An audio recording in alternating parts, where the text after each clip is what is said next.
Hello, I am trying this Oreo cake today. Let's get started. Separate the cream from biscuits, then grind the Oreo biscuits.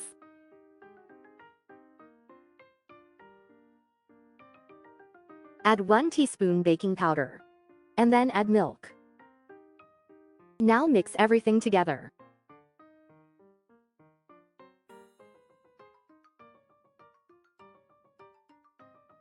Transfer the batter into the baking pan.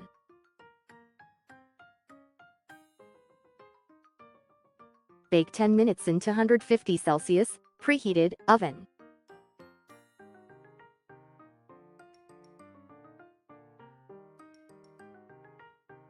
Add chocolate ganache.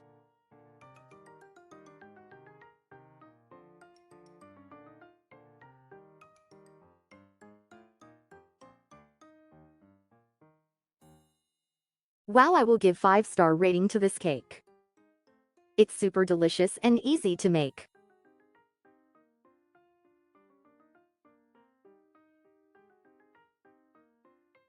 You must try this cake and write me in comment your result. Thank you for watching. See you next time. Bye bye.